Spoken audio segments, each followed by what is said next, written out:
پھر sugar mill اور floor ملیں، پھر ہماری نیشنلائزیشن بھی ہو گئی فلور ملز کی۔ سنا تو یہ ہے کہ آپ نے اپنی فیکٹریاں بیچ دی ہیں، اس کی وجہ کیا تھی؟ جو شوگر ملوں کے حوالے سے شارٹیج ہوئی اور سٹاکس جو تھے وہ ریلیز نہیں کرتے تھے ملوں والے، اور سب سے پہلے ہم نے ریلیز کیے تو ہمیں ہر مل میں کوئی 20 کروڑ کے قریب لاس بھی ہوا۔ تو پھر ہم نے فیصلہ کیا کہ سیاست میں بہتر یہ ہے کہ بیچ کے تو کوئی اور کام کیا جائے۔ افواہ تو یہ سنی تھی کہ آپ نے اپنی ملیں بیچ کر اور بزنس وائنڈ اپ کر کے اسپین یا کسی دوسرے ملک میں سرمایہ کاری کر لی ہے۔ کوئی ایسی صورت حال ہی نہیں ہے، ہم نے جو بھی کام کیا ہے پاکستان کے اندر ہی کیا ہے، کیونکہ ہماری سیاست، ہمارے بزرگوں کی سیاست اور ہمارا خاندان جو ہے وہ سارے کا سارا یہی ہے، اور ہم نے پاکستان میں ہی رہنا ہے۔ ملیں بیچ کر پھر کہاں سرمایہ کاری کی؟ جو شجاع صاحب کے بچے ہیں وہ فارماسیوٹیکل کر رہے ہیں، اور جو مونس اور راسخ ہیں وہ ڈیری کا کام انہوں نے شروع کیا ہے۔ کتنے کروڑ کی سرمایہ کاری کی؟ 35-40 کروڑ کے قریب ہے یہ ڈیری کا کام جو ہے، اور وہ جو فارماسیوٹیکل کا ہے وہ بھی تقریباً اتنے ہی انہوں نے پیسے لگائے ہیں۔ پنجاب اسمبلی کی زیر تعمیر ریپلیکا بلڈنگ کا معائنہ کیا۔ ہو بہو پنجاب اسمبلی جیسی بلڈنگ بنانے کی ضرورت کیوں محسوس ہوئی؟ 100 سال کی پرانی بلڈنگ ہے، اب اس میں بیٹھنے کی بھی گنجائش نہیں رہی۔ جب یہ عمارت مکمل ہوگی تو اس میں کتنے اراکین اسمبلی بیٹھ سکیں گے؟ 400 کے قریب لوگوں کے بیٹھنے کی گنجائش، اور state of the art building. کیا آپ نے ریپلیکا پنجاب اسمبلی بلڈنگ کے لیے فنڈز مہیا نہیں کیے تھے جو ابھی تک یہ مکمل نہیں ہو سکی؟ پورے کے پورے فنڈ جو ہیں یہ ہم نے دیے، اور سارے کے سارے فنڈ بھی موجود تھے، صرف یہ چیف منسٹر صاحب کی ہٹ درمی کی وجہ سے، جیسے باقی منصوبوں کے ساتھ ہوا، پہلے انہوں نے آ کے ہر چیز کو ڈیلے کرتے تھے اور یہ ڈیلے کیا، اب دیکھیں اتنا ڈیلے کر کے اب دوبارہ کام شروع کرایا، حالانکہ یہ تو بالکل مکمل ہونے کی تھی۔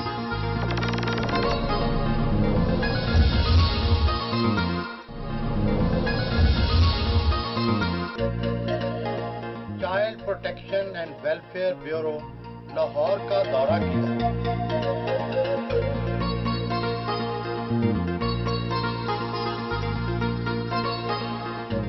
ہر آدمی اپنے بچوں کا تو خیال رکھتا ہے، لیکن کچھ ایسے بچے ہوتے ہیں جن کا شاید کوئی خیال نہیں رکھتا، تو اس وقت میرے ذہن میں آیا کہ کیوں نہ ایک ایسا ادارہ بنایا جائے اور پھر ان بچوں کو یہاں لایا جائے، اور لا کے ان کو تعلیم اور ان کو housing, boarding, lodging, uniform free دیا جائے اور میٹرک تک تعلیم فری دی جائے۔ تو اس لیے یہ ادارہ بنایا گیا۔ پھر ہم نے چائلڈ پروٹیکشن ایکٹ بنایا اسمبلی کے اندر، اور اس کے بعد پھر ہم نے بچوں کو ان مزاروں سے اٹھانا شروع کیا جو بھیک مانگ رہے تھے۔ آج یہاں پہ کوئی 400 کے قریب ہیں بچے، اور اسی طرح گجرانوالے میں ہم نے بلڈنگ بنائی، وہاں کام کیا، پھر راولپنڈی میں بلڈنگ لی، وہاں کام کیا، ملتان میں بلڈنگ لی، وہاں کام کیا، فیصل آباد میں کام کیا۔ بیورو کی جو موجودہ کارکردگی ہے، کیا آپ اس سے مطمئن ہیں؟ انفارچونیٹلی جس طرح باقی اداروں کا حال کیا ہے پنجاب حکومت نے، اسی طرح سب کا حال ہے۔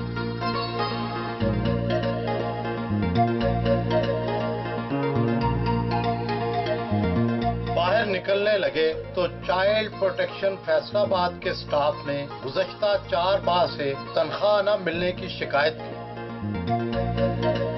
ٹیکس دینا ہر شہری کا فرض ہے، آپ سالانہ یا ماہانہ کتنا ٹیکس دیتے ہیں؟ میرا جو ذاتی انکم ٹیکس ہے وہ 12.5 لاکھ ہے سال کا، اور اسی طرح جو بچوں کا ہے فیکٹریوں اور یہ ملا کے تو کوئی سال کا 50 لاکھ سے زیادہ بنتا ہے انکم ٹیکس۔ آپ کے خاندان کی ڈیرے داری بھی کافی مشہور ہے، لاہور، اسلام آباد اور گجرات میں ڈیرے چلتے ہیں، ان پر کتنا خرچ آتا ہے اور کون خرچ کرتا ہے؟ دیکھیں جی، یہ تو شروع سے ہی ہمارے بزرگوں سے ہی ڈیرے داری کا جو سسٹم ہے وہ چلا آ رہا ہے، اور اس میں سارے خاندان کے لوگ ہی، خاندان میں ماشاءاللہ اگر آپ دیکھیں تو 100 سے زیادہ ہی اب ہیں سارے ہمارے لوگ، جتنے بھی خاندان کے لوگ ہیں تو سارے مل کے ہی کرتے ہیں۔ پہلے تو آپ کے خاندان کے لوگوں کا بزنس بھی اکٹھا تھا، جو شجاع صاحب کے بچے اور آپ کے بچے سنا ہے الگ ہو گئے ہیں۔ میرا شجاع صاحب کا تو کوئی چیز الگ ہے ہی نہیں، نہ ہوئی ہے نہ ہو سکتی ہے،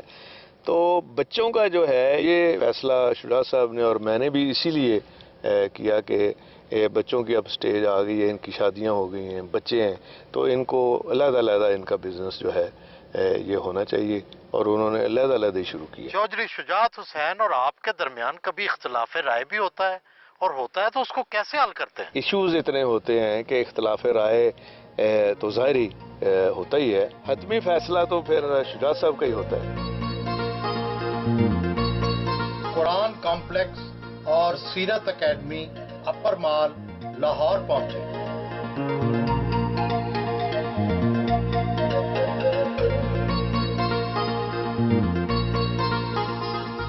سیرت اکیڈمی کا یہ منصوبہ ادھورا لگتا ہے، اس کا مقصد کیا تھا؟ سیرت اکیڈمی میں قرآن بورڈ بنایا۔ قرآن بورڈ بنانے کا مقصد یہ تھا کہ لوگ جو ہیں جگہ جگہ یا نہر میں جو شہید ہونے والے اوراق ہیں قرآن شریف کے وہ چھوڑ جاتے تھے، تو کوئی پراپر سسٹم نہیں تھا۔ پھر ہم نے تمام مکاتب فکر کے علماء کو اس بورڈ کا ممبر بنایا، ان سے فتویٰ لیا، اور ری سائیکلنگ کے لیے 3 فیکٹریز کو شامل کیا گیا، اور ہم نے 15,000 ٹن جو کاغذ اکٹھا کیا، تو نیا کاغذ بنوا کے پھر اس کے اوپر شاید جو ہے قرآن مجید کی ہوئی۔ آپ نے سیرت اکیڈمی بنا کر سیاست کی یا اسے روک کر سیاست کی گئی؟ دیکھیں، اس میں سیاست کا پہلو میں نے نہیں رکھا، اور نہ ہی اگلے الیکشن کا پہلو رکھا۔ یہ تو ایک روشنی کا مینار ہو سکتا تھا آئندہ آنے والے حکمرانوں کے لیے، لیکن آج مجھے دکھ ہوا ہے دیکھ کے کہ یہاں تو کچھ نہیں کیا کسی نے۔ مار روڈ پر واقع اسٹیٹ گیسٹ ہاؤس پہنچے۔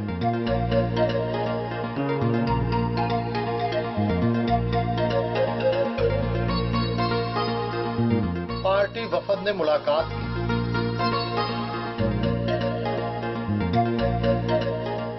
اپنی وزارت کے حوالے سے اجلاس کی صدارت کی۔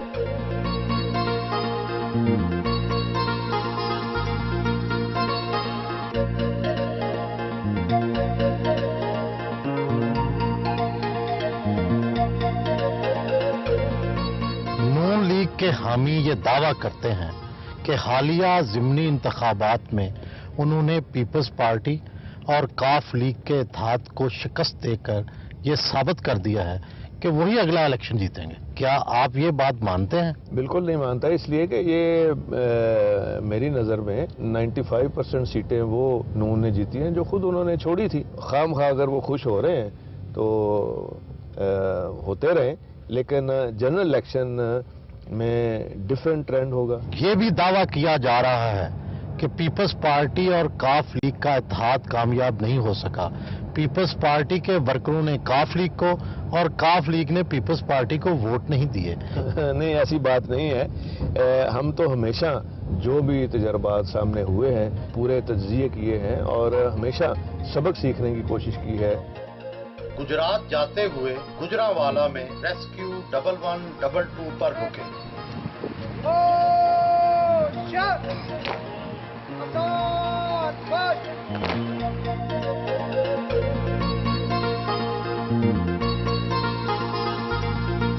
بلدیاتی اداروں کی فائر بریگیڈ سروس اور ہسپتالوں کی ایمبولنس سروس موجود تھی، پھر 1122 کی ضرورت کیا تھی؟ میرے ذہن میں یہ تھا کہ ایک عام آدمی، غریب آدمی کو جب ضرورت پڑے تو اگر ایمبولنس آئے اور ہاسپٹل جس جگہ پہ جائے تو وہاں پہ دوائی بھی فری ہو، ڈاکٹر بھی موجود ہو۔ تقریباً اب تک 11 لاکھ سے زائد لوگوں کو فائدہ پہنچ چکا ہے۔ 1122 کی سروس چھوٹی جگہوں پر، شہروں پر، دیہات تک نہیں پہنچی۔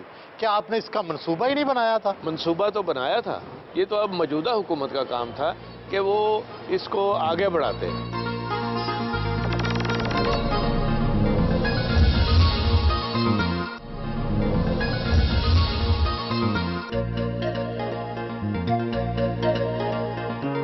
وزیر آباد میں زیر تعمیر کارڈیالوجی سینٹر پہنچے۔